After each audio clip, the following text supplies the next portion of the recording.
Hi, today we are in San Jose in the Zoom office. Hi Eric, who are you and what do you do? First of all, thank you for visiting us. I'm Eric Yuan. I'm the founder and CEO of Zoom Video Communications. We are building the number one best video conferencing service worldwide. And I think our service, offers the best quality, ease of use, video conferencing service. And prior to founding Zoom, I worked for Cisco. I was a corporate vice president at Cisco Systems. And I came to Cisco as part of the WebEx acquisition, and I was actually one of the founding engineers and ultimately became vice president of engineering at WebEx. So I worked on real-time collaboration technology for more than 18 years. I have high confidence to share with you Zoom is the best video conferencing company. Great. Once you've been exiting WebEx to Cisco, at what point in time did you say, let me start another company? So that's a good question, right? First of all, I live in Silicon Valley. I would call that a startup valley. I feel great if I work for startup companies. I do not think, I'm proud of that. To if I tell my friends or neighbors I worked for some other big companies, right? This is the culture of Silicon Valley. And another reason is, before I left Cisco, I spent a lot of time to work with many of our customers want to get more feedbacks, right? Essentially, the reason why we started Zoom centered around the customer and their needs, because quite often customer told us there's some new problems. The existing solutions cannot help to fix.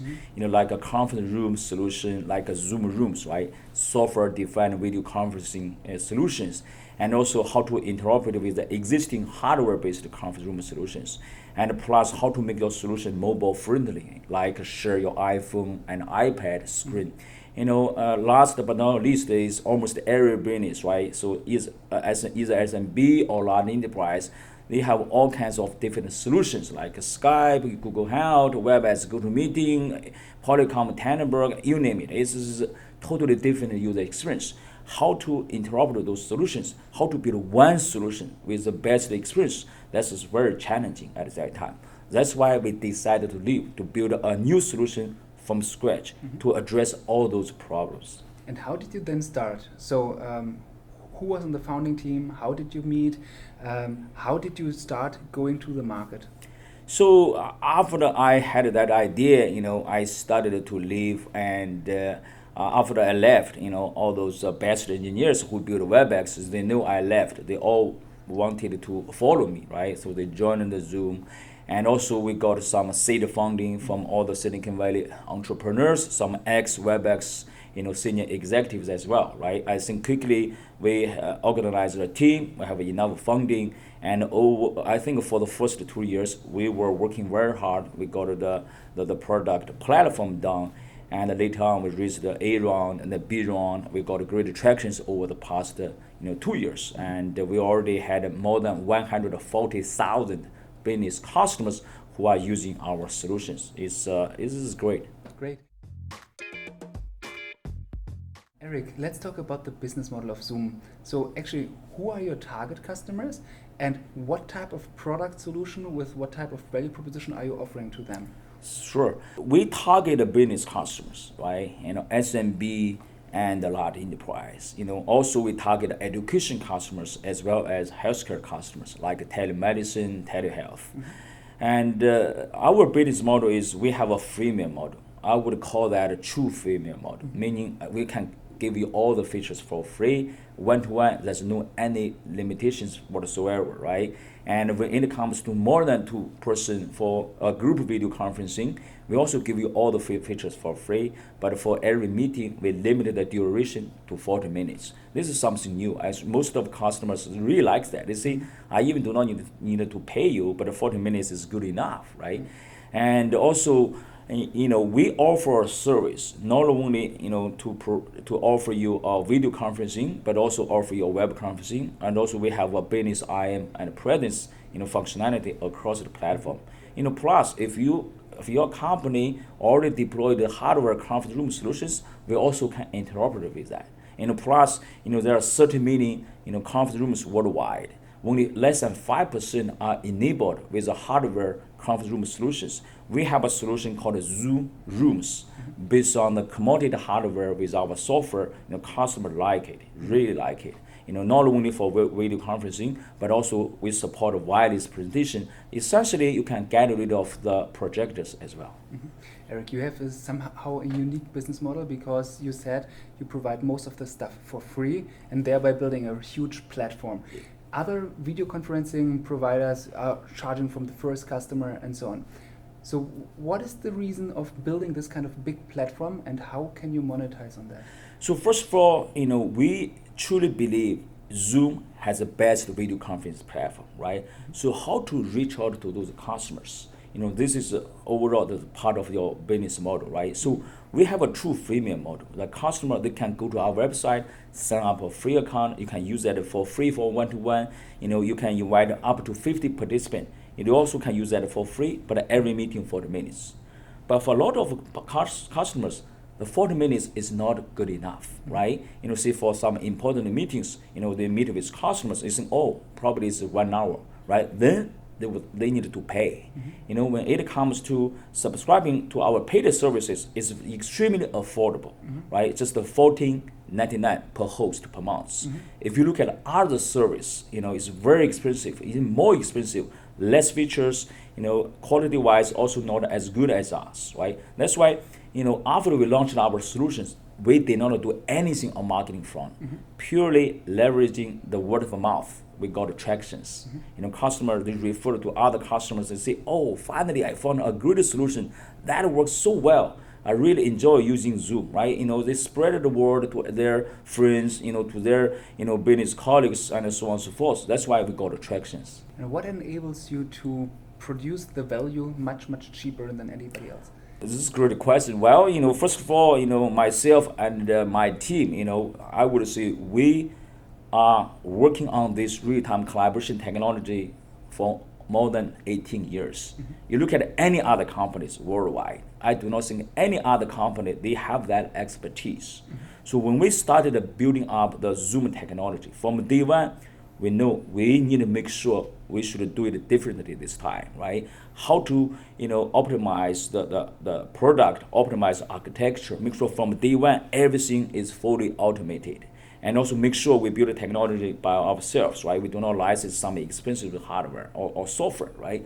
And with that, I think we can build a very, optimized model, like how to, optimize traffic, how to, optimize your computer power and so on and so forth. That's why we can offer a great price, also at the same time, still profitable. And when you developed the product in the first place, did you have some kind of beta customers or some a group of potential customers who you involved into the product development process? Well, I think we are fortunate after we launched our product through the private beta. Our first paid customer is Stanford University. Stanford University continuing study department. They found our solution because they were looking for a solution at that time. After they tested our platform, they shared with us, yes, that's exactly the platform they are looking for. And even before we launched the product, they became our paid customers. After that, just we get another customer, every day we get a lot of new customers, new visitors to our platform. And how do you acquire the customers? Is it more like through inbound marketing and sales, or are you really going out and targeting specific So, the way it works is like, we have visitors to our website, right? And you sign up a free account. You cannot use Zoom by yourself, right? This is a collaboration platform, right? You might invite your friends, your customers, partners to use Zoom platform. If this product works very well, guess what? After the meeting is over, the participant, they would say, this platform is great. Where did you find this platform, right? What's your experience so far? If you have a good experience, you might share with your other friend. And the other friend, they might sign up another free account. This word of mouth marketing certainly works very well for us. And after, our sales rep also will reach out to those customers who already, paid for like one account or two or three account. And so you see, take a company with a special domain, right, like abc.com, for example. We have a system to track, there's a 5 paid accounts from abc.com, right? And our sales rep will reach out to them. Hey, how do you like the solution, right? Any, feedback, what can we do to help you? We are going to start a very healthy, conversation with the customers. Guess what? Very soon, they are going to buy another 10, 20, and ultimately the whole department might deploy that solution. And it's in the two department. Later on, the CIO, they will standardize on Zoom platform. That is one way, right? Another way is, given that, we got attractions, quite often, some large enterprise, IT director or CIO, they also directly reach out to us. Hey, we wanted to have a pilot to try your platform. And normally after the 1 month trial, I think they are going to standardize on Zoom platform. What have been the major obstacles over the last years that you needed to overcome, and how did you manage them? I think overall is as we further scale the business, right, and we need to hire a lot of people, right, beef up our business like customer support, sales, marketing, more engineers, right. When we started like 50 people, it's easy to maintain the culture, right. If you have more than 200 people, 250 people, it's relatively hard, right? How to maintain the culture, that's something we need to overcome, right? Because our culture is to deliver happiness to our users. As we hire more and more people, every week have like 5 or 10 people, how to maintain that culture, that's really something I think we are thinking about every day.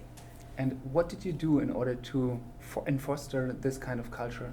I do not think I have any, secret sauce. We just, talk about that, and all the leaders, all the employees who are here for a long time, we kind of lead by, examples, right? I think every day, every all hands meeting, we just share some great stories, try to share with employees, what does that mean, for delivering happiness to our customers. I just think, this is more like is a daily, routine, work, right? So you need to, share with the employees, what it means to deliver happiness to your customers. Great. So once somebody is using Zoom, does he need to sign up so you have his contact details? If you are a host, right, you definitely need to sign up for a free account, or paid account to start the Zoom video conference. For the participant, they do not need to do anything, right? So after you sign up a free account, you can send an email link, right, to your customers and partners. After they get the email invitation, you click that link, everything will be automatically set it up, and they can join the Zoom video call without, sign up anything. Yeah. Okay, great. Eric, let's talk about your startup advice and your major learnings over the years. So imagine somebody young comes to you and says, Eric, I would like to start a company. What type of advice can you provide him? Yeah, if any, young entrepreneurs, wanted to start a company, my answer always, yes, please do it. This is the best time. Ultimately, I think the startup company, they are driving the economy, driving the society, forward, right? And one lesson I learned over the past 18 years, especially after I came to Silicon Valley, I would say the courage. You got to have a courage to try. Even if you might fail, that's okay. Try again. Fail, try again. And if you are patient, work hard, keep trying, someday you will be successful. Okay. What other advice can you share? So with, for example, running a company. To run a company is more like you play sports. Number one thing, you want to win. That's really, really important. Number two, you got to work hard, right? Organize the best team, work hard every day, deliver happiness to your customers, and also have fun. And then you will be successful. Great. Eric, thank you so much for sharing your insights. Thank you. It was a pleasure. And if you want to communicate with your customers and you're looking for a cheap, affordable, and really awesome solution, check out Zoom. Thanks. Thank you. Great. Thank you.